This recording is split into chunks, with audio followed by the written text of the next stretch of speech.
Do not take the example of another as an excuse for your own wrongdoing.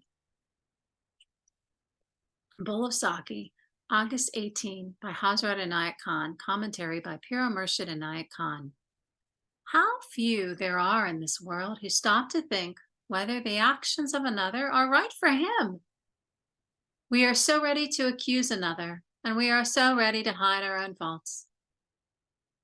Did we but look at right and wrong from his standpoint, we should find that the meaning of right and wrong would change. It is wrong for a little child to go out without asking its parents, because perhaps it will meet a motor car from which it cannot protect itself.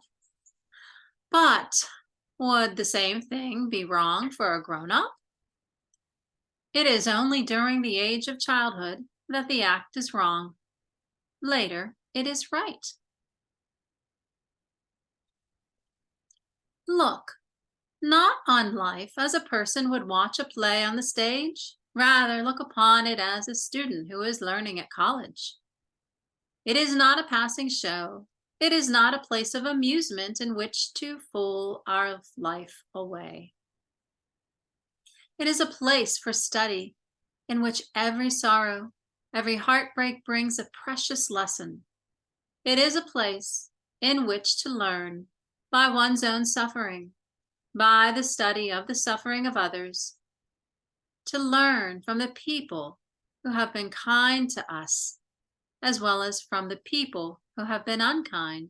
It is a place in which all experiences, be they disappointments, struggles and pains, or joys, pleasures, and comforts, contribute to the understanding of what life is and the realization what it is.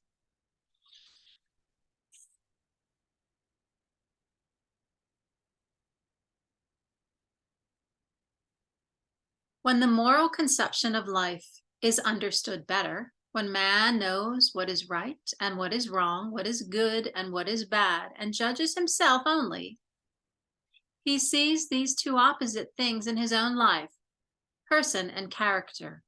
For man sees the folly of another and wishes to judge another when his sense of justice is not wide awake.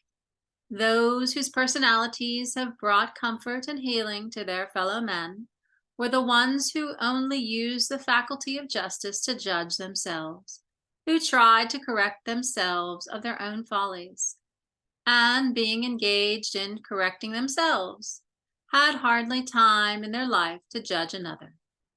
The teaching of Christ, "Judge not lest ye be judged," will always prove the greatest example to be followed.